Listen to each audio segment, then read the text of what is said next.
कानि कुब्ज तुझ कश्चित। वो ब्राह्मण है,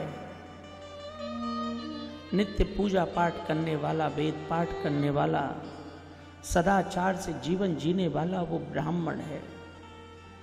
लेकिन वो किसी ऐसे व्यक्ति के साथ चला गया जो अच्छा नहीं था। और याद रखना, आपको सद्गुण आने में देर लगेगी और अवगुण आपको तुरंत आकर्षित करेंगे। और ये मृत्यु लोक है, यहां हर व्यक्ति अपनी मृत्यु की तरफ भाग रहा है। कोई भी, आप में से कोई भी इस नियम से बाहर नहीं है।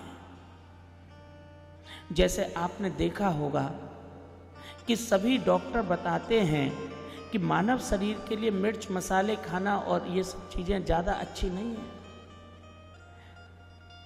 लेकिन सभी लोग वहां सुबह जरूर लाइन लगा के भोजन करेंगे जहां बहुत मिर्च मसाले का सामान मिल रहा हो।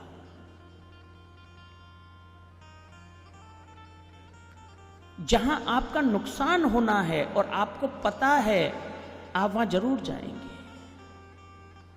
इसे ही मृत्यु की ओर भागना कहते हैं।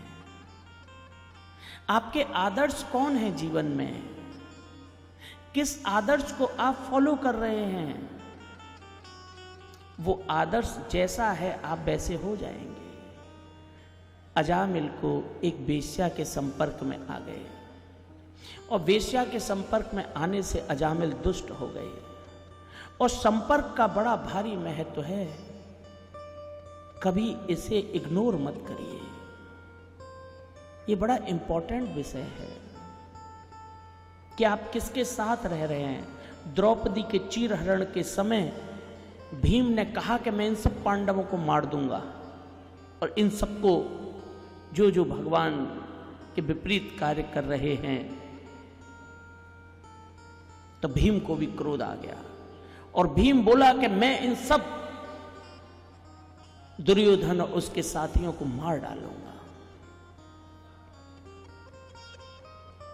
इसने द्रौपदी के वस्त्र छुए कैसे? तो युधिष्ठिर ने कहा कि भीम, यदि तुम्हें इन्हें मारना है तो तुम मार सकते हो, लेकिन आज से तुम मेरी आज्ञा में बिल्कुल नहीं हो, मेरी आज्ञा से बाहर हो। तो भीम ने कहा, नहीं भैया, आपके साथ तो मैं उस हिम युग तक जाऊंगा, चाहे मैं वहां आपके साथ मृत्यु को प्राप्त हो जाऊं, क्योंकि ये जो शरीर मैंने धारण किया है ये अनेक बार पहले धारण कर चुका हूं। और यदि मैं आपकी छत्र छाया से बाहर हो गया तो मैं इस जीवन में भी मुक्त नहीं हो पाऊंगा।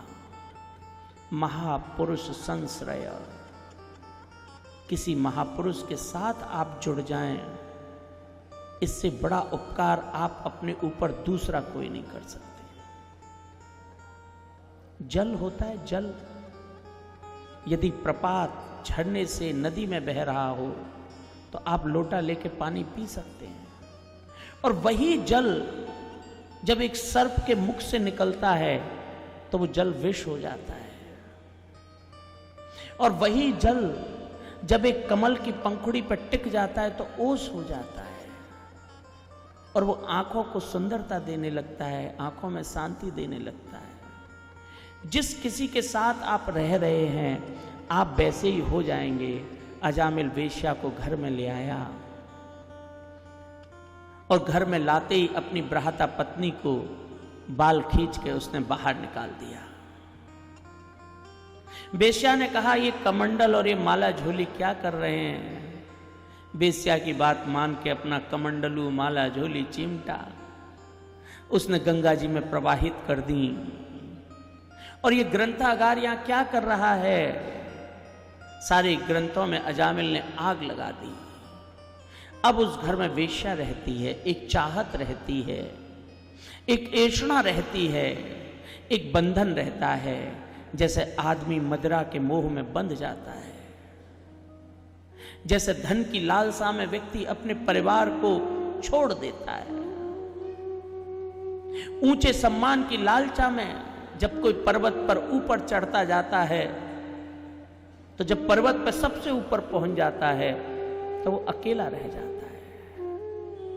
उसी तरह जब अहंकार के कारण मानव ऊपर चढ़ने लगता है तो कई बार उसके परिवार, अपने कुटुंब के लोग पीछे छूट जाते हैं। अजामिल अब एक डाकू बन गया। वेश्या को तो कम धन से काम चलेगा नहीं, धन ज्यादा चाहिए, इच्छाएं बहुत हैं, मनोकामनाएं बहुत हैं, तृप्ति नहीं है, वो वेश्या है। अजामिल चोरी करने लगा। वेद प्रणीहितो धर्मो या धर्मस्तदीपर्यय वेदो नारायणः साक्षात् स्वयंभूरिति शुश्रुमा। मानव जीवन में कितना आकर्षण होना चाहिए। किसे देख के आप आकर्षित हो जाएं, किसे देख के मोहित हो जाएं।